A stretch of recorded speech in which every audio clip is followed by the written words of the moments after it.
blown up babies and then just leaves it hang there. And that's, unfortunately, we can't sue for that. And if we could, it would look like the national debt in terms of a legal action. And as far as the racial thing is concerned, that's garbage. Those folks in the extreme radical fringes of the Patriot movement, which is a cross-section of Americana, same as the police forces, 10% of every police force is either racially motivated, racist persons. They're doing drugs, doing prostitution, or stealing on the side. And it's probably the same in the militia movement because it's a cross-section of Americana. We stand down from any hate kind of rhetoric whatsoever, period. And my wife of 25 years was Jewish and Italian. My business partners for 4 or 5 different years were blacks, and my granddaughter is half American Indian. So if I'm racist, I am doing a lousy job of it. Okay, thank you. Mr. Adams? We certainly in no way would ever condone, as I said earlier, any type of violence, and of course that would include a bombing. I would ask each of you that as you watch the media report upon us, and you've probably seen many of our faces many times, listen for those words of racism from our mouth. You have not heard it. You will not hear it. And if we hear of anyone in our organization speaking of hate or speaking of racism, they will be asked to leave and never return because we do not condone it. The press will go out and find some fringe element out there that may say something, but trust me and believe me, it is not part of our mainstream organization. And as I said earlier, there are going to be some people that will try to ride our coattails because we are before the press. My gosh, we're before you today. And that's a lot of public knowledge. And they're going to try to grab some of that, and we will try to eliminate it wherever we can. But you pay very close attention to what the media has to say, and certainly as politicians, you've been soundbited. You know exactly what we're talking about. But you watch what we say out of our own mouth, and that's what's true. Mr. Johnson?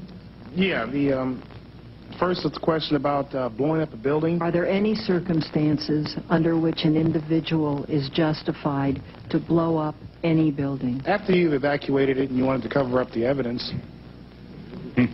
Other than that, let me talk about the racist aspect now. It's getting old. I'm getting real tired of being called a Klan member. I'm getting tired of being called a member of the Aryan Nations group. I spoke 2 weeks ago down to Lincoln Memorial along with 2 other black people and the Jews for the Preservation of Firearms, and I believe there was somebody else Jewish who had helped organize it, and the reports came out that a racist, anti-Semitic militia group held a rally on the Lincoln Memorial. Are these people blind, or is there an agenda afoot here? Okay? There are more black people showing up every day. A lot of the things that these people sit around in these meetings, these so-called right-wing wackos, and talk about, happen daily in black communities. And black communities know this. The first people concerned seriously about neighborhood house-to-house searches and seizures were over in Chicago. They were black. Good grief, almost half the people in Waco who got killed were black. This movement isn't about guns and skin color. It's about liberty. It's about freedom. Amen. The same kind of legislation we're seeing coming down on everybody now came down on blacks just after the Civil War. That's why they're getting involved in this thing. And it's going to come eventually to somebody, you know, as you keep ignoring us and saying, well, these guys are just a bunch of angry white men. Well, pardon me for interrupting, but they have started the vote now, so we're going to have to conclude this in just a few minutes. Okay. If I could, Mr. Olson, would you respond to that? The answer is absolutely not. Absolutely not. Our record stands for itself. The FBI will give you all the evidence concerning the Michigan Militia Corps on that question. Thank you, Mr. Chairman. Well, the vote has started, so we're going to have to conclude very shortly. There have been a lot of very serious charges made, and we would like a specification to the extent that you gentlemen would like to make them. I would ask you, Mr. Fletcher, when you talk about other explosions in the federal building and another John Doe, to give us the specifics. You've given us some materials. We will take a look at them. Mr. Olson, you have made a charge that what Senator Cole pointed up about a picture of Adolf Hitler, all in favor of gun control, raise your right hand, being Jewish copyrighted. That is from the Jews for the Preservation of Firearm Gun Ownership out of Milwaukee, Wisconsin. and that is a copyrighted document. And what's your authority that it's Jewish? A letter that came out in JPFO's newsletter about a month ago. And I'll be glad to give you a copy. From whom? From the director of JPFO. Would you please submit a copy? We want to have it on your desk within the week, sir.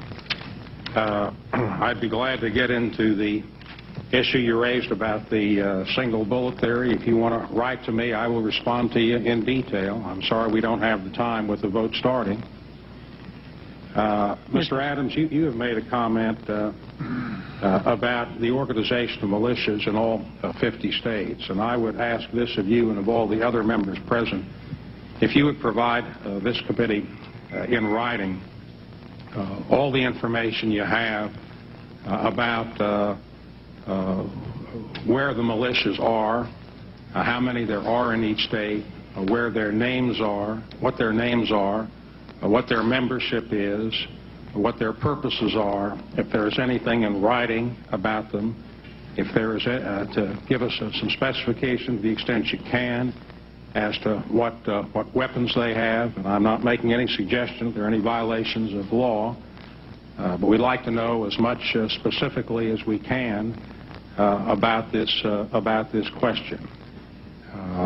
This hearing, I think, has been illuminating. Perhaps you'll allow Ken Adams to give you a response to that question if he will provide you with that in-depth information. I certainly would be appreciative if Mr. Ken Adams would do that.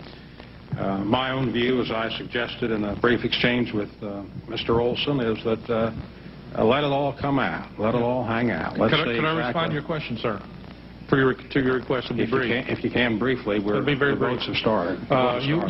You have asked for lists of people and lists of memberships and things of this information. I cannot provide that. No, I haven't asked for a list of membership or lists of people. Okay. I'm not asking for that. Okay. I'm asking for total numbers. This committee would like to make an assessment. I will do the best as to what the strength of the militia's strengths are. I will provide everything that I possibly can to you that would not violate personal privacy. We're not asking you for any individual names that you don't want to provide. We're not asking you for violations of any personal privacy. Okay. Thank you, sir. Ms. Trockton, you had something you wanted to add? Yes, sir. I can add that we will provide you with the numbers of the people that we work with in leadership across the country, concerned citizens, and it will stagger your imagination, I guarantee you.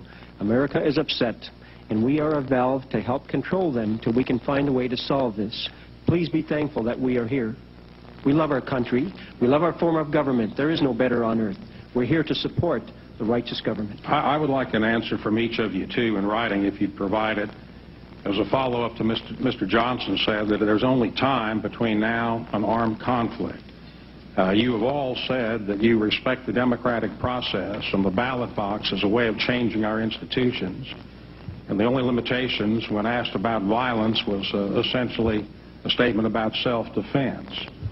To the extent that you know of any others who disagree and do plan violence, to the extent you would provide that to this committee, we would be interested to know that. This is the first hearing that we have on this subject, and we will be pursuing the matter further. You have something more you want to say, Mr. Trockman? Sir, we are already doing that with federal agencies. That's correct, yes. We have provided... Well, all right. Provide them to federal agencies is fine. If you provide them to this subcommittee, we are interested to know, too, because we're trying to make an assessment of the extent of the militias, how many people, not necessarily specific identity, what their firepower is, what their purposes are, and whether they pose any threat, and whether there's any justification for further legislation on the subject, either at the state, local, or at the federal level. But this is the first hearing. This is the fourth hearing which this subcommittee has held on problems of terrorism generally. Can I make one real brief statement? Given the Make it real. Okay. I can assure you, sir, and to all members of Congress and to all the people of this nation, that the militia does not constitute any threat to this nation.